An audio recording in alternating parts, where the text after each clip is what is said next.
Hello everybody, my name is Sluiceboost and welcome to Frostpunk.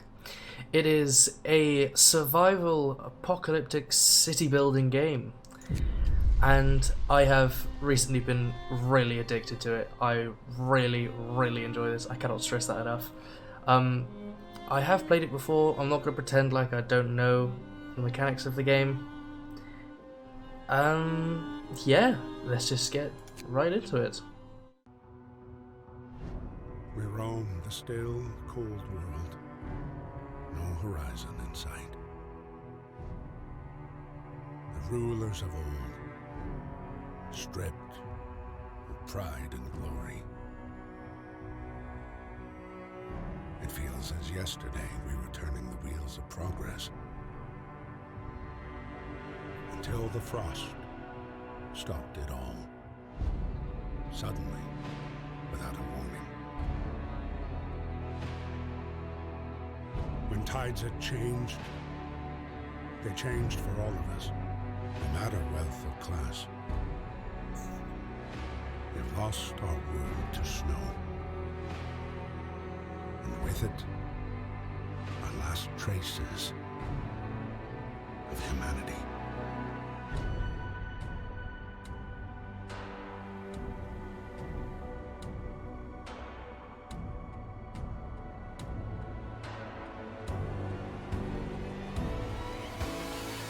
We bid farewell to plenty, and for those who remained came the time to adapt. We decided to leave our homes and head north. We roamed for weeks, maybe months, leaving behind all the things we once believed had made us. It was hope that pushed us forward. Slowly, step by step. We knew the cost of our journey, and we paid the price 100 times. Finally, the time has come to build the last city on Earth.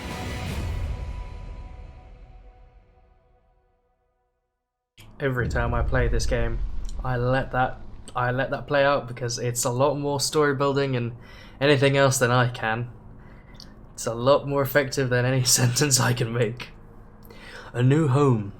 We fled from London and crossed the sea to reach the frozen north. On the way, our convoy was hit by a blizzard and scattered. A handful of us managed to reach the site of this generator, only to find it frozen solid and abandoned. Why is no one here? Did any of our people survive the blizzard? Are there any others out there? Whatever we do, we should expect the worst now that the world as we know it has crumbled. The thing we can do is survive.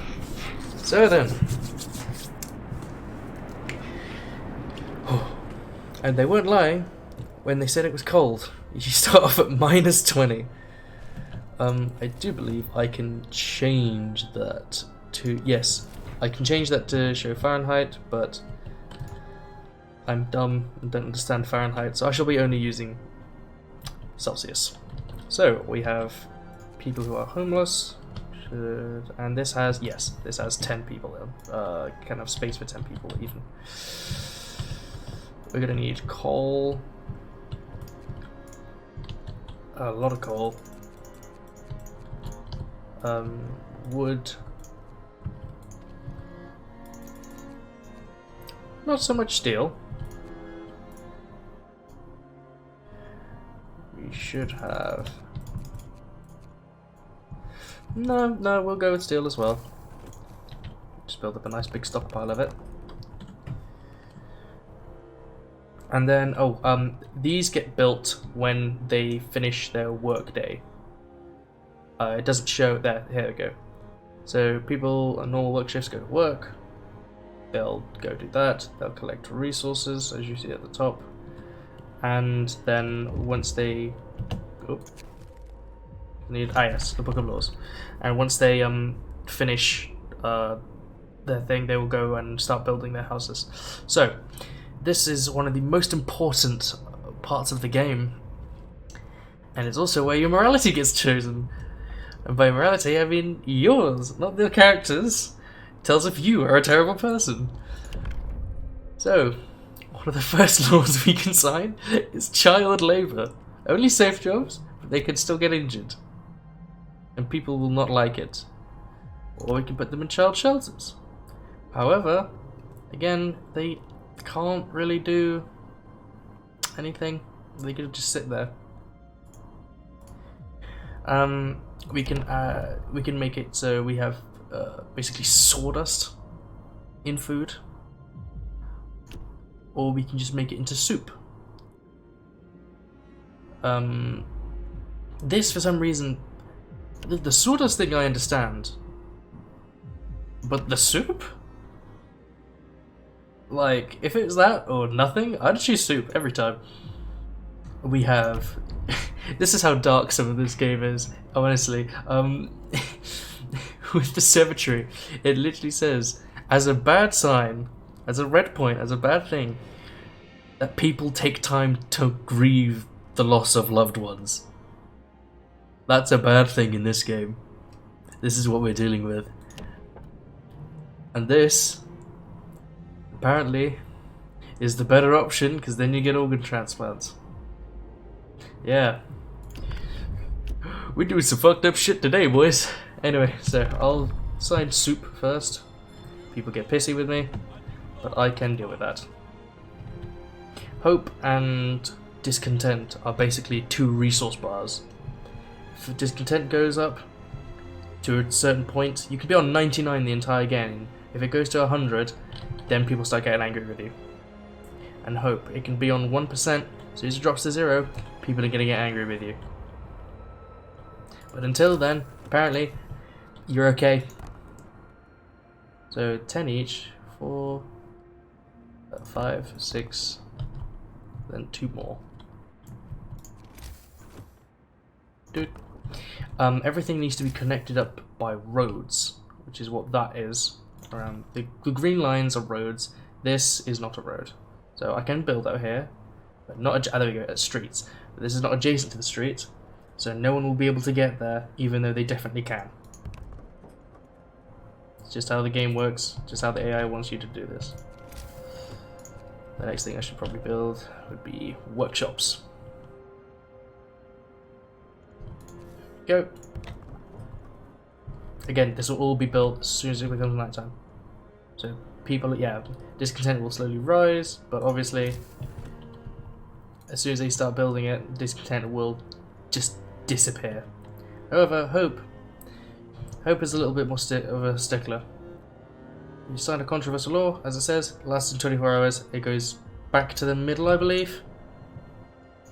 I haven't played this in a while. There we go. Right. Engineers. And 5 engineers there. Take off the 5 workers there. Wood crates are more important. You'll be running out of wood a lot quicker than you shall be running out of bloody anything else. Even coal. Mostly because you see how cold it is, and your instinct is to just go, "Oh, we need more coal," so you get more coal, and everything's fine. But oh, there we go, and here's the technology tree. So we use wood and steel to research things. Obviously, the better it is, the more costly it is, and we need to get these upgrades to get different tiers. So it'll be 50, I think, instead of 100. And then it'll cost some steel as well. There'll be 150 and a bit more extra steel. It just gets worse and worse as time goes on. So yeah, this game is very unforgiving. People will die. There's an achievement in this game. The game literally says, like, or basically a big well done to you if you manage to get through without having someone die.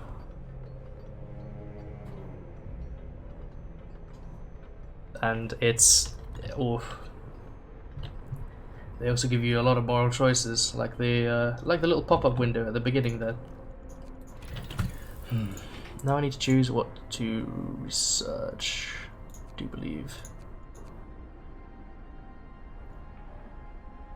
I'm gonna go with steam hubs. Yeah. Steam hubs are like small generators. Ah, god damn it, I wish this wouldn't happen on the first day. The way the game tallies up how people will be sick is through this. So, chilly, low risk, livable, very low, and then completely prevents. So comfortable is always top notch and you want that. But low risk of getting ill. So the more time that they spend out here doing stuff, the more time they'll have a higher chance of getting ill. And that's how that works. Not the fact that they have perfectly heated homes. That isn't the thing that the game tallies up. It's how much time the actual sprites take. Like, they'll be fine here, and then as soon as they go out, their chance increases, and you're fucked. And it's really annoying sometimes, but just gotta deal with it, man. Just gotta deal with it.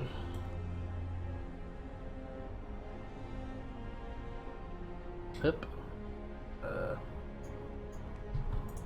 So you have to build streets, as previously said with the street icons. You have to build streets before you can basically build anything to work around the street. Also, the best part is, if you don't like some of the streets, you can just tear them up and it gives you a little bit of extra wood, I believe. Right.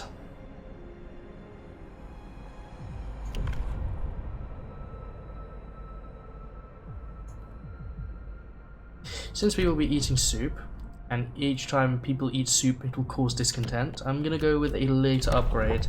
The fighting arena I don't really like that much.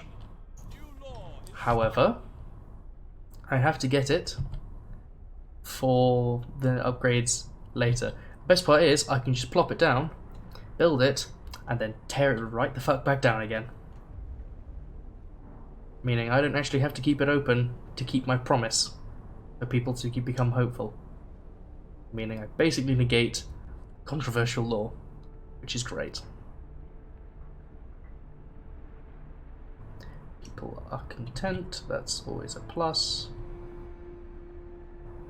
It goes back down to like game speed 1 and on its own, and I find that particularly annoying.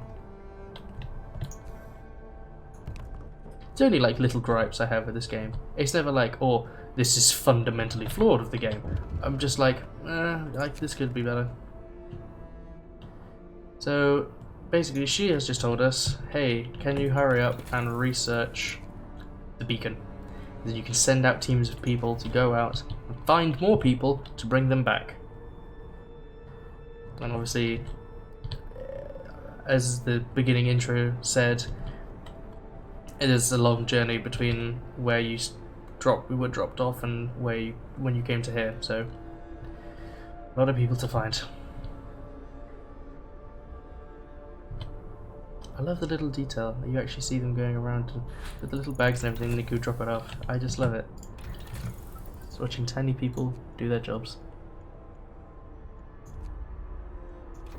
Research coal thumper. It's basically an infinite source of coal. Don't know why it took me so long to say that, but that's fine. Streets under construction, that's fine.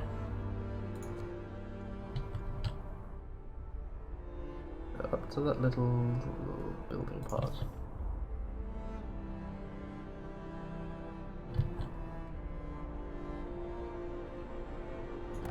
So I can build there. Medical post. Now people will not eventually get sicker and sicker. You get from sick to gravely ill, which is basically frostbite, to then death. And obviously we don't want death, because then that's a person out of the workforce and it's a person dead. People lose hope, people get discontent, and they basically blame you for everything. Like, you should have been doing stuff to prevent this. It's like, yeah, but you know, I'm trying, okay?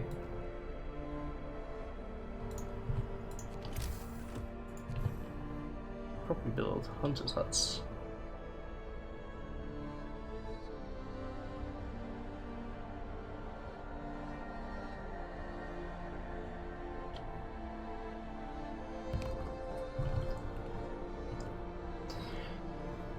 The reason why I'm building the hunters' huts so far away, because you don't really need to heat them. Because the way the hunters' huts works is basically they go and I don't know why I'm stuttering. Sorry. They go build the hut. The people get assigned to the workplace to hunt, and they go there to at the beginning of the day, and then they piss off. And they're not accounted for in the sick thing. Like, they go out in the complete freezing and they don't come back ill at all. And it's amazing. Because it basically says, you don't have to take care of them. I mean, you do when you come back. But for that very short trip, it's 100% worth it to just basically exile them from the rest of the group. There we go. Fighting arena built. And then instantly dismantle for 12 resources. I'm okay with that.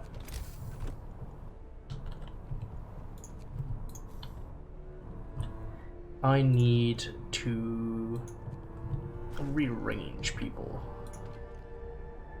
Because engineers here, it's only workers. Some places will have different requirements, so only engineers can work here. Therefore, place the engineers in there, and then they get treated. With this, only workers can go in there, so workers go there.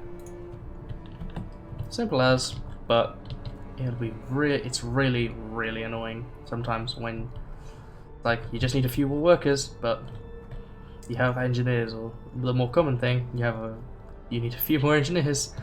You have way too many workers.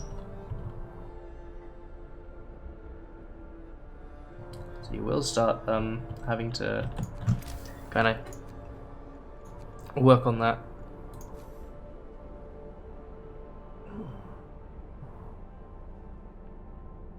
It's covered in the majority of it. Oh yeah, and there's a difference between that and that. This is where they hunt the stuff. This is where they cook the stuff. In a way, you couldn't just have it in one area. Have a little segregated place off to the side. But oh, build a beacon. Yes.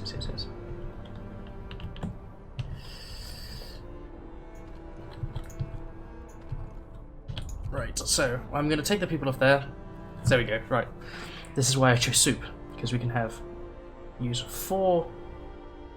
2 raw food and make 4 rations, or you can make 2 raw food into 5 rations. Obviously, we're going to go with this, because precious resources.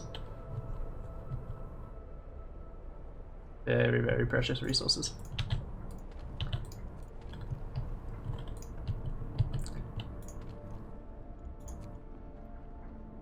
Oh, we've got an...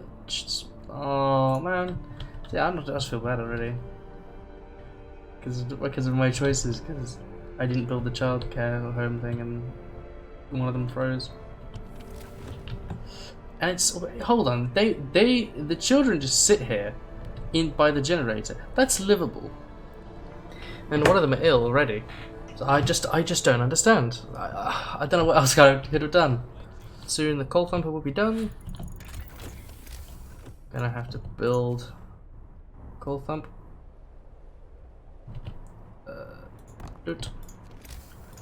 And then we shall have to build. So you read the description of it. It says enough for 2 gathering posts. These things, which is great, because then since the day's just started, everyone goes out, works. And then we can go get people to do the whole search for... Well, once this gets built, and we have 2 gathering posts, we're sorted for coal. Like, not forever, but for a good while. Also, I should probably start on the beacon now. So I have enough steel and wood. Steel wreckages. Ooh, that is about to run out. You're not hungry, there's food. Go, eat. Knew it! Right, there we go. Efficiency to the max. Right, gathering posts. How is that not adjacent to a street?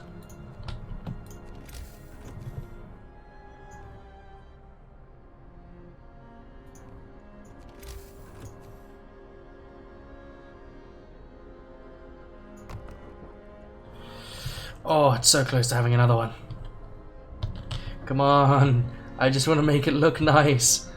Please. Ooh, ooh, ooh. No, I don't need them there because they've run out of raw food. Normally I'd go with this and then moonshine to basically negate the discontent from eating soup even. But I'm probably going to have to go with radical treatment. What radical treatment does is, if you have someone who is frostbitten, they don't spend time in here and get better. They don't go there at all, for some reason. So radical treatment basically allows them to go there, but they will sometimes have to lose the afflicted arm or leg. And then they can't work, and they will literally be a burden. We will have to feed them, but they won't help. Obviously it's the morally right thing to do, but we still resort to this. Yes, we do. I'm sorry, but whatever. Just gotta kind of deal with it at this point. 20 wood and 35 steel. Come on, come on, come on, come on. Nice. How is that not adjacent to the street? Come on, there we go. Right. And you know what? After I select a new resource, I can't research anything. You know what? I feel like this is a good time to leave it off. So this has been part 1 of Frostpunk. I will probably be playing a lot more of this unless people specifically tell me not to. But yeah, I love this game. Later on down the line, it just becomes like really intense, especially when the you know what? I'm not going to say anything. You're going to have to continue watching to find out. So yeah, this has been Frostpunk. New save file. I'll be optimistic about this. A new try. So, I'm probably going to leave it off here. My name is Sluiceboos, and this has been part 1 of Frostpunk. And hopefully I'll see you all in the next part.